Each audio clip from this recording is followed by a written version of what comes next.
अस्सलाम वालेकुम जी। तो मौजूद हूँ डेरा इसमाइल खान दरियाए सिंध पे। नवंबर का महीना शुरू है।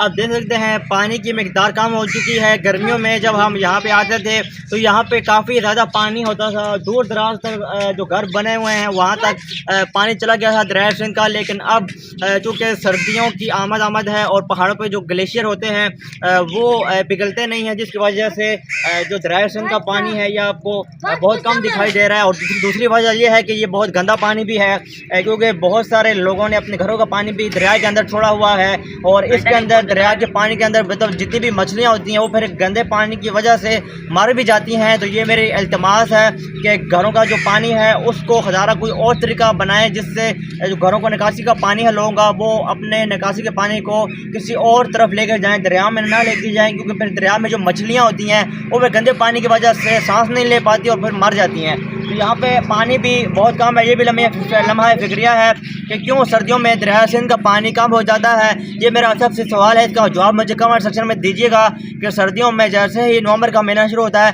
तो दरिया सिंध का पानी कम क्यों हो जाता है। ये सवाल है आप सबके लिए। तो बाकी यहाँ पे कश्तियों की तादाद भी इस वक्त कम हो चुकी है, क्योंकि पानी कम है तो इसलिए ज़्यादा कश्तियाँ होंगी तो मसले मसाइल बनेंगे।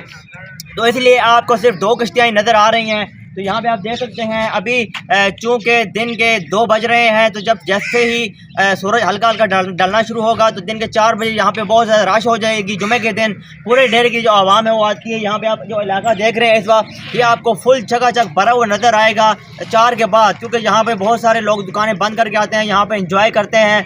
ऊपर कैफ़े भी हैं, डेरा बोर्ड भी साथ ही है, तो यहाँ पे ऊपर सब लोग आते हैं, आकर एंजॉय करते हैं। और ये जो कश्तियाँ नज़र आ रही हैं फिर इन पर बोटिंग भी करते हैं और बहुत ज़्यादा लुत्फ़ अंदोज़ होते हैं। तो ये मैं यहाँ पे आया था दरियाए सिंध पे, तो मैंने कहा सर्दियों के हवाले से आपको अपडेट दे दूँ। अपना और अपने चाहने वालों का ख्याल रखिएगा, दुआ में याद रखिएगा। अल्लाह हाफ़िज़।